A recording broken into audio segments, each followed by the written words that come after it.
गर्मियों के मौसम में स्विमिंग पूल में डुबकी लगाने का मजा ही कुछ और है। लोग घंटों तक स्विमिंग पूल में आराम फरमाते हैं, लेकिन जैसे ही पूल के बाहर आते हैं तो आंखें लाल हो जाती है। क्या आपको इसकी वजह मालूम है?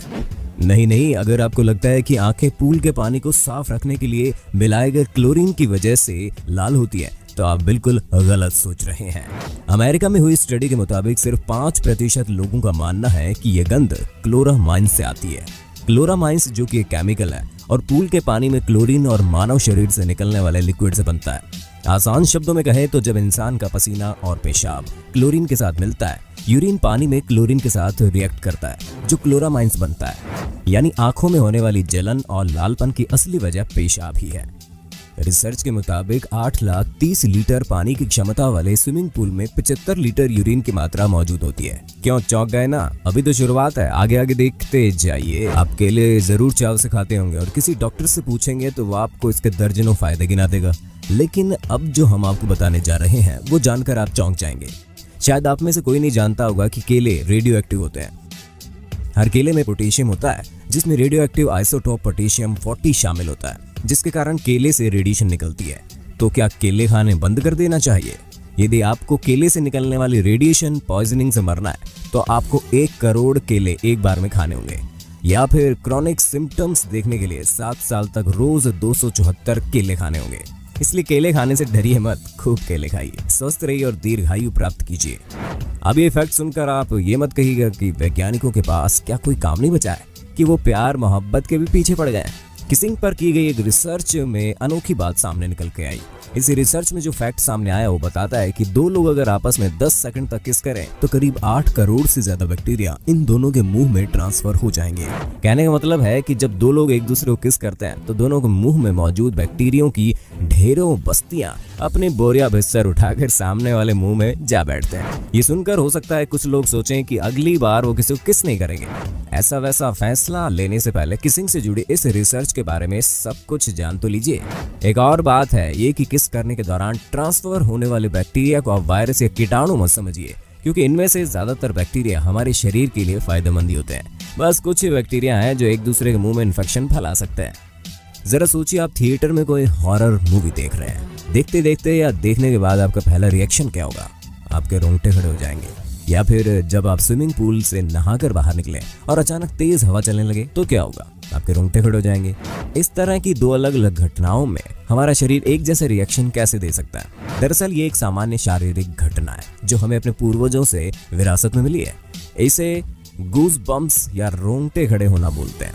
ठंड में ऐसा ही जानवरों के साथ भी होता है। रोंगटे खड़े होने पर जानवरों के मोटे मोटे और घने बाल फैल जाते हैं और हवा की थोड़ी सी मात्रा को छिपा कर रख लेते हैं और इंसुलेशन लेयर का काम करते हैं। बाल का लेयर जितना ज्यादा घना होगा उतनी ज्यादा गर्माहट को रोक पाएगा।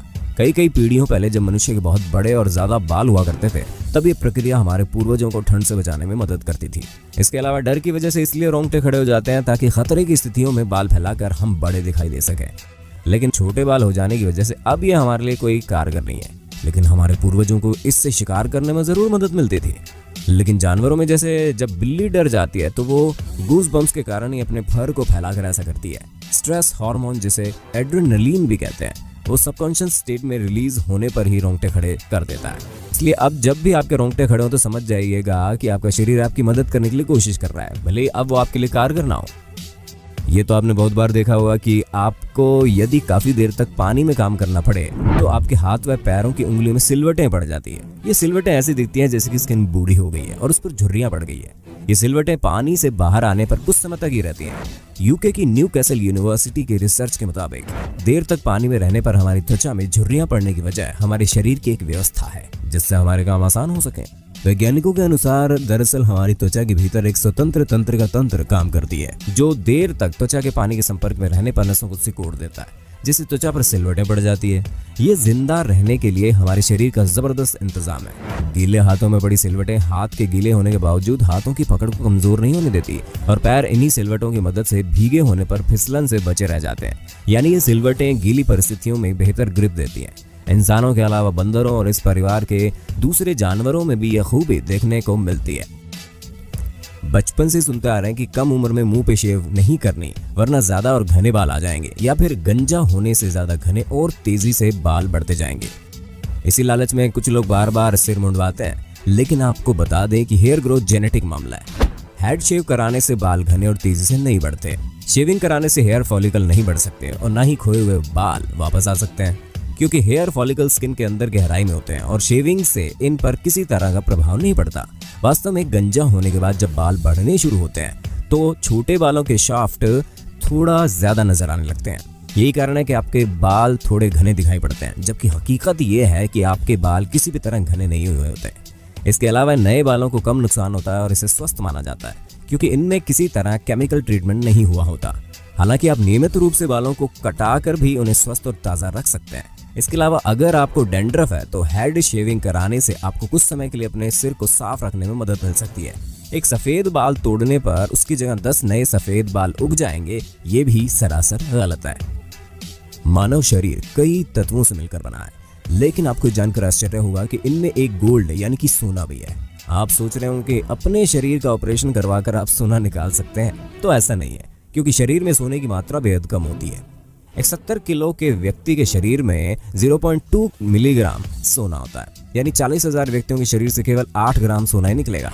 सालों तक वैज्ञानिकों को अध्ययन करने के बाद इस बात का पता चला कि शरीर के जॉइंट्स की मेंटेनेंस और शरीर में इलेक्ट्रिकल सिग्नल भेजने में सोना अहम भूमिका निभाता है।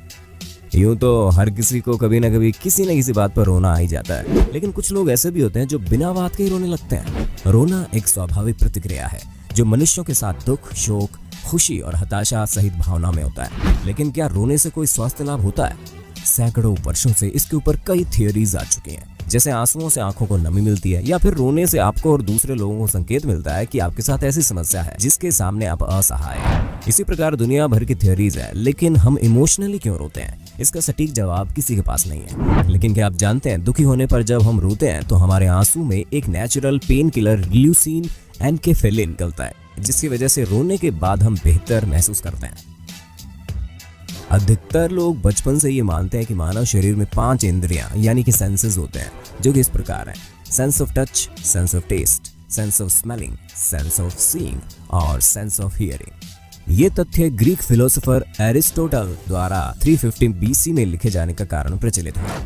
लेकिन हम आपको बता दें, आपके पास 5 इंद्रिय के अलावा भी कई और इंद्रिय मौजूद हैं। वैज्ञानिकों की माने तो संख्या 22 से 33 हो सकती है, जैसे कि sense of balance, sense of temperature, sense of pain, sense of movement आदि। और ये हर इंसान में अलग अलग भी हो सकती है, जैसे कि हम में मौजूद सेंस ऑफ थ्रस्ट हमारे शरीर का हाइड्रोजन लेवल मेंटेन करने में मदद करती है और पानी पीने के लिए कहती है। लेकिन जिसको रेयर कंडीशन एडिप्सिया हो तो उस शख्स को सेंस ऑफ थ्रस्ट का एहसास नहीं होगा, जिससे कि उसकी जान भी जा सकती है। लेकिन ये कहना गलत नहीं होगा कि शरीर में मौजूद सभी इंद्रियों में 5 बेसिक इंद्रियां होती है।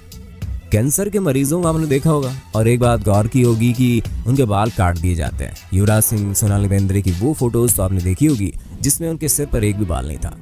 ऐसे में अक्सर एक सवाल मन में आता है कि आखिर कैंसर मरीजों के बाल क्यों झड़ जाते हैं या काट दिए जाते हैं? तो चलिए आज हम आपको इसका जवाब भी देते हैं। कैंसर मरीज को कई दवाइयों का सेवन करना पड़ता है। दर्द से राहत के लिए उसे कई तरह के इंजेक्शन लगाए जाते हैं और दवाइयां दी जाती है। इन दवाइयों का मरीज के शरीर पर साइड इफेक्ट होता है, जिसका सबसे ज्यादा असर बालों पर पड़ता है और बाल झड़ जाते हैं। कैंसर के मरीज को ठीक करने के लिए डॉक्टर कीमोथेरेपी के जरिए कैंसर सेल्स को नष्ट करते हैं। इस थेरेपी में जिस रसायन का उपयोग होता है उससे बाल झड़ जाते हैं। इसके साथ ही मरीज को इन्फेक्शन से बचाने के लिए भी बाल काट दिए जाते हैं। इसके अलावा बाल झड़ने की समस्या कम करने के लिए कुछ प्रकार के कीमोथेरेपी उपचारों हेतु स्कैल्प कूलिंग का प्रयोग किया जा सकता है।